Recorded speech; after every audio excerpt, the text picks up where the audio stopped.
Welcome back to Lamb's Cryptoverse. Today I want to talk to you about something no one's really talking about. And today the Bank of England raised rates 50 basis points to 1.75%. That's the biggest raise since 1995. And I think it's a warning, a global warning, because remember, global markets, I should say markets are global, especially the treasury market and gold prices and silver and even equities. It's all interrelated. And in the statement, the Bank of England also said that starting in the fourth quarter of this year, they expect count them, five consecutive quarters of recession.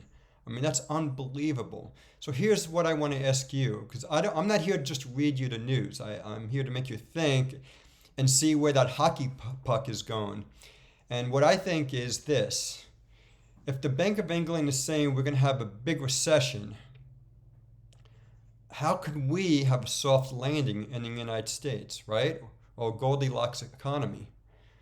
Yeah, we've already had 2 quarters of recession, but that's really not even, I'm not even calling that a recession. That's a technical recession because that's inventory related. The real recession is yet to come. And so what I think is going to happen is Fed's not telling you this, but the Fed's planning to increase the number of job losses in this country and to cause a recession. They can't say that, I mean, obviously. But the Bank of England, they're speaking the truth. And you know what else speaks the truth? The bond market. The bond market, not just overseas. If you look overseas, UK bond rates are down today. The gilts, those rates are down. And if you look at the United States, like I said, this is all a global economy and global market. If you look at our rates are coming down today. Other than a 30-year rate, other treasury rates are down today.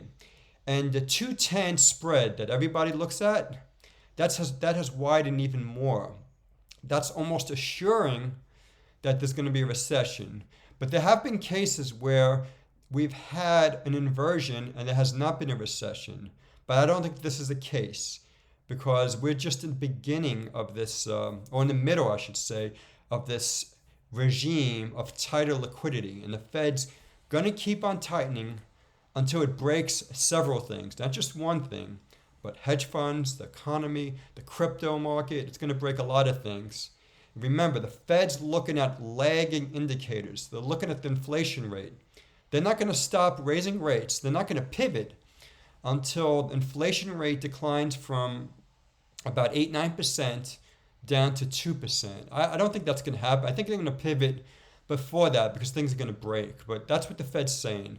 They're on the record as saying they're going to wait for the lagging reports to come before they stop raising rates in 2023. So what does that mean? That means that treasuries can continue rallying, meaning rates are going to keep going down, and gold prices are going to keep going up. I was looking for gold prices to decline to about $1,500. They may not even hit that low. Today, gold prices are up 2%, and that's because of the Bank of England news. It's affecting gold prices globally. So that's the news I wanted to give you today, and that's the takeaway, that what happens in England and overseas is going to happen here. You may say, just one last thing, you may say that England's different. England's another country, and Europe's another region, and that's true partially. It's true that Russia's invasion of Ukraine has hurt Europe more than it's hurt us. But how much more? I don't think it's like 2 to 3 times much more. It's more. They're paying a higher prices for natural gas and for oil. That's true. But they're also saying that the economy is going to have a deep and lengthy recession. So maybe we don't have the same recession as them, but we're still going to have a recession. And that means that, again, treasury rates are going to go down. Stocks are going to continue declining because earnings are going to compress. So right now we had a compression in the PE ratio.